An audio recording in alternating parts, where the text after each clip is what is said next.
Bonjour.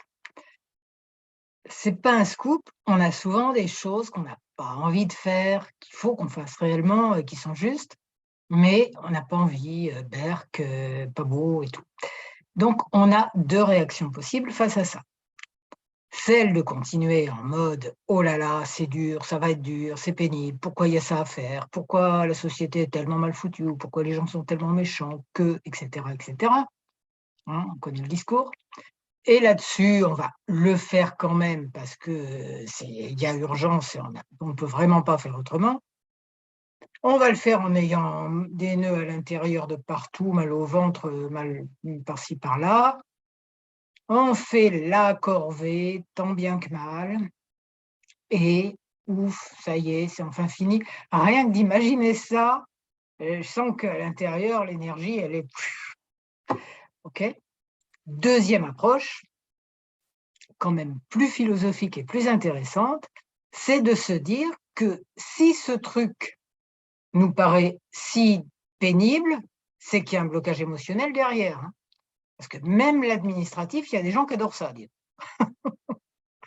et plein de choses, mmh, plein de choses. Gérer l'argent, il y en a, ça les amuse. L'informatique, il y en a, ça les amuse. Bon, moi, tout ça, c'est des trucs qui m'amusent pas spontanément. Mais qu'est-ce qu'il y a derrière? Il y a des blocages. Où il y a des choix, bon, je préfère faire ceci, mais il faut absolument que je fasse cela pour pouvoir continuer à faire ceci, genre mon métier par exemple, et vous voyez? Mais pourquoi ne pas le vivre bien? Alors, se dire: «Il y a un blocage derrière ou une habitude de penser, une habitude de râler après ce genre de truc». Bon, plus on enlève ce blocage, cette habitude, plus on va être heureux. C'est logique, on n'aura pas ces foutus moments à faire des trucs qu'on n'aime pas du tout faire. Voilà. Et qu'est-ce qu'on fait quand on sait très bien quelque chose, mais qu'on fait quand même le contraire? Un très bon moyen pour, calmer notre cerveau émotionnel et lui faire voir le monde différemment, eh bien, c'est de faire de l'EFT là-dessus. C'est ce qu'on va faire. Je me présente, je suis Claude Canivès, thérapeute EFT. Vous avez plein de renseignements sur cette super technique en dessous de cette vidéo et dans mon blog qui s'appelle «J'aime l'EFT». Et c'est des points d'acupuncture qu'on stimule, c'est toujours les mêmes, c'est hyper simple. Vous retenez l'EFT, c'est enfantin. Donc vous allez faire les mêmes gestes que moi, dire les mêmes phrases et si vous voulez me dire comment vous l'avez ressenti, ce qui s'est passé pour vous, merci d'avance. C'est parti, même si j'ai cette abominable corvée à faire, vous répétez ce que je dis, et que je n'ai pas du tout envie de faire ça, et que c'est complètement débile et que ma vie serait tellement mieux si j'avais pas ça à faire. Je me rappelle que j'ai le choix entre continuer à radoter comme ça ou voir la situation autrement, en me rappelant qu'il s'agit de blocages à enlever et que ce sont ces blocages qui me font voir la situation comme une abominable corvée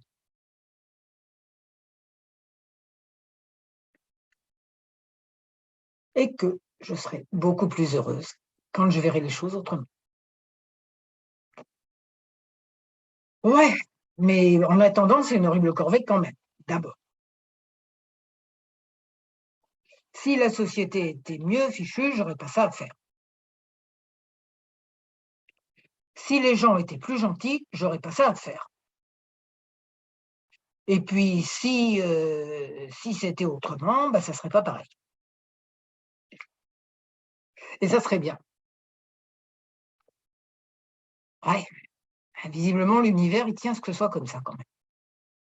Ouais, l'univers, je vais lui expliquer comment il devrait faire, hein. Je vais lui expliquer comment il devrait vivre à l'univers. Là, je tapote sous les bras, ensuite ça sera sous les seins. Ouais, je vais lui expliquer à l'univers. Ça devrait pas. Ouais, Alors, il ne faut pas que je dise que c'est de la faute des autres ni de la faute de l'univers. Bah alors, c'est moi qui suis nul, sinon je devrais faire ça très facilement. Ouais, on connaît le truc. Première couche, les autres sont nuls et la vie est nulle. Il devrait être autrement. Et la couche d'en dessous, c'est je devrais être autrement et je suis nul. Dans les deux cas, ça aide pas beaucoup. Vu autrement, il y a des blocages en dessous de cette situation ou des habitudes de pensée, juste de radoter, quoi. Et ça, tout ça, ça crée des tas de synapses noires dans mon cerveau. De synapses qui se renforcent pour dire oh là là, quelle corvée, oh là là, c'est pas juste, oh là là, ça devrait pas, bon, ça va, on connaît. Bon, donc il y a un blocage émotionnel derrière tout ça. Ça tombe bien, j'aime bien le développement personnel en fait. Alors je peux peut-être, sûrement même, tiens, je ne sais pas si vous entendez, mais apparemment il y a urgence d'enlever le blocage émotionnel, bien sûr. Donc là, je tapote sous les bras encore. Ouais, il y a urgence d'enlever ce blocage. Parce qu'après, ma vie sera nettement plus simple. J'aurais enlevé un boulet au pied. Et ouais. Et non seulement cette situation me paraîtra au moins un peu plus simple, au moins je vais avancer de quelques pas, au moins je vais entamer un peu le fameux blocage, ou beaucoup, ou l'enlever complètement. Ça dépend des situations. Ah, et ça va jouer en plus sur d'autres parties de ma vie dont je n'ai même pas idée maintenant. D'autres parties de ma vie qui vont être plus simples. Je ne saurais même pas pourquoi. Mais en fait, c'est parce qu'elles étaient reliées à ce blocage. Alors, j'imagine maintenant ma zone de confort qui s'est élargie. Parce qu'il ne s'agit pas de la quitter tête baissée. Je n'ai pas envie de me jeter dans le vide. Pas n'importe comment, en tout cas. Donc, sortir de sa zone de confort confortablement. Je viens de la trouver, celle. Sortir de sa zone de confort en douceur, c'est-à-dire l'élargir. En fait. Pouvoir faire plus de choses avec plaisir, avec enthousiasme. Enthousiasme, ça vient de théos, Dieu, notre Dieu intérieur. Donc, faire des choses en étant de plus en plus guidé par notre divinité intérieure, ce qui est logique puisqu'on a enlevé de plus en plus de blocages.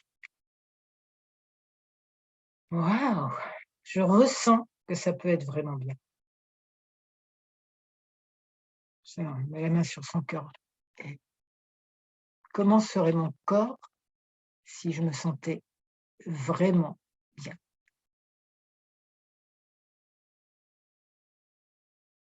Je sentais la détente. Si ce blocage était parti.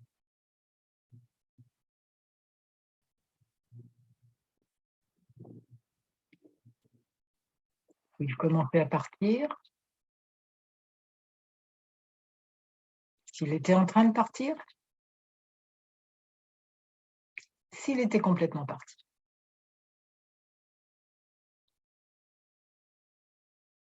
Quelles conséquences ça aurait sur ma vie? J'ai la main sur le cœur, ça ne se voit pas beaucoup. Quelles conséquences ça aurait sur ma vie? Sur celle des autres? Ce serait pas mal, quoi. très bien ceci. Sagesse intérieure, on commence le EFT, sagesse intérieure, aide-moi à enlever ce blocage. Sagesse intérieure, tu sais très bien comment il faut faire.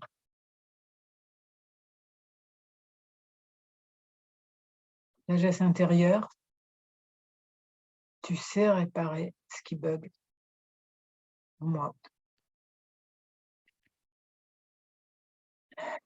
dès que je veux bien enlever mes boules qui est t'écouter.